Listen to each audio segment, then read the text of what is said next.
La rumba du pinceau, ça m'inspire le cerveau.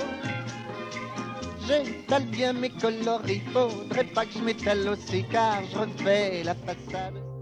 Parce qu'on est à 2 pas de la forêt de Fontainebleau. C'est la configuration idéale pour moi, c'est-à-dire un endroit où on ne s'attend pas à avoir un dessin, à avoir de l'art en général. Ce que j'ai réalisé, c'est une biche, un cerf, une main qui tient des champignons et une sphère avec une ouverture en forme de pentagone.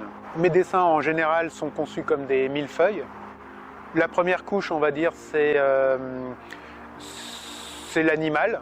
Et ensuite, ces animaux sont constitués de cellules. Dans ces cellules-là, je mets mes centres d'intérêt. Tout ce qui est lié à la nature en général, au cosmos, à l'univers.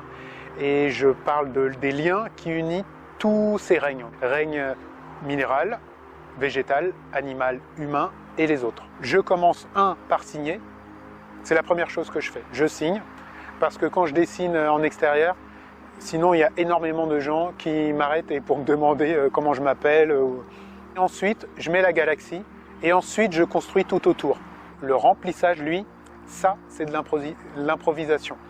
J'ai des répertoires tout faits, j'ai plutôt des figures qui se retrouvent avec des règles très classiques d'opposition. Pour ce projet-là, j'ai utilisé du pastel à l'huile, une sorte de pastel à l'huile qui sèche dans le temps. J'ai vu qu'on avait dans nos corps une sorte de bibliothèque des matières. Si je vous montre un sol de route, goudronné, lambda, vous savez immédiatement que c'est froid et dur. Vous le savez, vous le sentez. C'est exactement pareil avec ces dessins-là. Vous savez tout de suite que si vous touchez, vous allez vous retrouver avec de la matière, vous voyez, sur les doigts. C'est l'aspect fragilité que donne la technique que j'emploie, qui est du pastel, mais qui ressemble à de la craie. Ça semble fragile, mais ça ne l'est pas. Donc ça renvoie à la fragilité, et en plus, il y a un rapport entre le sujet et la technique. Le sujet est aussi fragile que la technique. Un petit peu une métaphore du pouvoir que l'humain a aujourd'hui sur la nature. Les motifs que j'utilise, il y en a des géométriques. Pour moi, tout ce que je dis, évidemment, ne concerne finalement que moi. Mais on peut se projeter comme on est, évidemment, comme on veut dans ces dessins-là. Il y a la galaxie, et dans le même dessin, il y a des motifs qui renvoient à l'intérieur du corps. Ça aussi, ça exprime exactement ce que je veux dire dans ces dessins-là. Conciliation des contraires. Conciliation de ce que cette société-là, actuelle, considère comme opposé. Eh bien moi, dans ces dessins-là, on peut voir que tous ces contraires sont assemblés entre eux. Droite, courbe, lumière, obscurité, infiniment grand, infiniment petit, etc., etc. C'est une conciliation des opposés. L'obscurité ne vit pas sans la lumière et vice-versa. Si on regarde bien ces dessins-là, c'est que ça. Il y a plein de symboles. Par exemple, ce symbole-là, c'est plutôt de l'ordre de la cellule, plutôt de la biologie. L'infiniment petit côtoie l'infiniment grand. L'un que j'utilise assez fréquemment, que j'ai appelé lumière dans la nuit, c'est celui-ci là. Ça peut être soit l'âme, soit la vie, soit l'espoir, soit comme son nom l'indique, lumière dans la nuit. C'est-à-dire l'étincelle de la vie. Quand le mur est reliéfié, de temps en temps, moi quand je le peins en noir, j'ai un peu l'impression que c'est la lune, qu'on est sur un cratère de météorite. Il existe des cartes de la lune avec des noms, etc., des vallées, etc., des cratères. Par exemple, les petits défauts du béton, pour moi c'est un astéroïde. Et donc pourquoi NGC 888, NGC comme New General Catalogue, c'est-à-dire le catalogue qui répertorie tous les astres. Dans pas mal de mes dessins, il y a des particules, comme celle-ci, là. Avant, je les mettais dans les dessins. Bon, là, dans les dessins cellulaires, multidimensionnels, il existe une forme d'énergie que les hindous, les Indiens d'Inde, plutôt bouddhistes, et hindouistes, appellent le prana, qui est présent absolument partout. Ça forme des toutes petites particules en mouvement, un peu comme des défauts visuels, vous voyez de temps en temps dans les yeux, On voit des espèces de petites lignes électriques blanches. C'est une représentation symbolique de cette forme d'énergie. Les gens qui s'arrêtent et qui discutent avec moi projettent ce qu'ils sont. Le médecin va me parler des cellules, le chimiste va me brancher sur la chimie, et les enfants, c'est l'animal et la galaxie. Mais pas les adultes. Les adultes vont être plus cérébraux.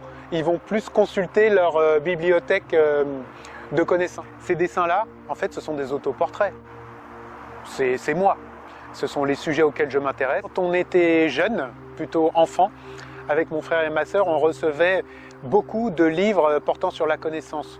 L'histoire, géographie, reconnaître les arbres, les animaux, les végétaux, les étoiles. Ça forge quand même sa structure et ça met dans une certaine direction. Ensuite, adolescence, le graffiti arrive en France, recherche de la lettre, des formes de lettres, et aussi réaliser des peintures plutôt monumentales dans des lieux désaffectés. C'est vraiment ça mon truc. J'ai commencé à intégrer un circuit d'école d'art, à savoir CAP dessin publicitaire à l'initiative dans le 19e à Paris. J'ai adoré. Ensuite, j'ai fait une prépa et j'ai été accepté à l'École nationale supérieure des arts décoratifs. J'ai travaillé dans une revue franco-américaine de graffiti qui s'appelait Molotov Cocktail avec le fondateur, Nick Torgoff. La forme esthétique du graffiti, je l'ai gardée, mais je l'ai fait évoluer dans ce que j'aime moi et ce qui m'a constitué, ce qui m'a nourri, à savoir la connaissance. J'ai retiré toute la forme, le hip-hop, etc. et j'ai mis mon contenu, la connaissance, la nature, les règnes. En gros, ce sont des coloriages pour adultes. Quand il n'y a pas de motif géométrique à l'intérieur, ça forme un dessin en tracé comme ça, avec des cases à remplir. N'importe quel dessin, finalement, entre guillemets, pourrait faire l'affaire. Mais ensuite, il y a des sujets qui me tiennent à cœur, que je creuse, par des lectures, par le cinéma, par absolument tout, des conférences. Et ça donne des formes, évidemment. Et je fais référence directement à ces univers-là qui se retrouvent dans ces dessins. Voilà, c'est comme ça que ça se structure tout ça. Et ça évolue. C'est mon univers. Et dans mon univers, je décrète d'autres systèmes de mesure. Dans mon univers, c'est ce système de mesure. C'est la largeur de ma main. C'est l'unité de mesure pour appréhender mon monde. Les signes qu'il y a sur ces règles, généralement, ce sont des chiffres. Les mathématiques, langage universel, des figures, triangle, carré, cercle. Et après, la petite vague, c'est le symbole de l'ère du Verseau. Avant, on était dans l'ère du Poisson, signe d'eau. Et maintenant, on est rentré dans le signe du Verseau, signe d'air. Pour ces dessins-là, ça met en valeur les concepts qui sont présents dans mes dessins. C'est-à-dire que j'enlève tout ce qui peut embarquer dans une émotion qu'il y a dans la couleur. Et là, on se concentre vraiment sur ce qui est représenté. Derrière, j'ai dessiné un cerf, et dans ce cerf, il y a une trame qui est un petit peu plus sophistiquée que les autres. Et en fait, si on la regarde bien, cette trame, en fait, il y a des espèces de torsions. Ce sont des êtres qui sont constitués de cellules. Et dans les cellules, moi, je considère qu'il y a des mondes. C'est comme des paysages, comme des vues dans chaque dimension. Et dans certaines dimensions, il y a des lois avec des géométries impossibles, avec des lois qui n'existent pas sur Terre. Il y a des formes d'art qui me parlent plus que d'autres. Tous les arts traditionnels, les Inuits, les aborigènes, bien sûr, les Indiens d'Amérique, les Indiens d'Inde aussi, tous les arts folkloriques, parce que c'est un peu comme mes dessins. On peut les aborder sur un plan totalement décoratif, pourvu que le décoratif soit symbolique. Ce qui est le cas dans les costumes de toutes les traditions qu'on retrouve un peu partout. Il y a des signes qui signifient quelque chose. C'est pas une simple feuille, c'est pas une simple sphère, c'est pas un simple carré à l'endroit X. Ça, j'aime beaucoup. Sur un plan absolu, ces dessins contiennent tous les gens que j'ai rencontrés. Ils ont influencé ce que je suis, donc mes dessins. Sur un plan plus, je dirais, particulier, il y a des artistes qui me parlent beaucoup, plutôt issus de tous les genres, art contemporain, graffiti, street art, art moderne, Moebius, depuis tout petit. Les univers, vous voyez, humain et en même temps plutôt de la science-fiction. Fabrice Lacaze, qui n'est plus de ce monde, un ami à moi, qui m'a beaucoup influencé. Popeye, c'est plus des gens du graffiti. Bando, et puis plein d'autres artistes de ce milieu. James Turrell, évidemment. Un artiste qui s'appelle Honnête. SDK, lui, il m'a beaucoup influencé aussi dans la manière de montrer les œuvres. Cyprien Chabert, pour le côté je fais des dessins à la craie, il en faisait avant moi, des grands dessins. Ce qu'on voit derrière moi est une représentation symbolique de l'entité vivante, du vaisseau spatial, la Terre. Quand on s'éloigne dans l'espace et qu'on voit la Terre, bah, c'est comme un vaisseau spatial. Donc c'est la représentation symbolique de la Terre. Là, c'est plutôt, je dirais, comme une représentation technique, c'est-à-dire avec des cellules, comme la structure de la planète Terre. Et pour entrer dans la structure de la planète Terre, j'ai mis une ouverture en forme de pentagone, là qu'on voit là. Symboliquement parlant, pour comprendre la Terre, pour aller en son sein, eh ben, il faut passer par la quintessence de nous-mêmes.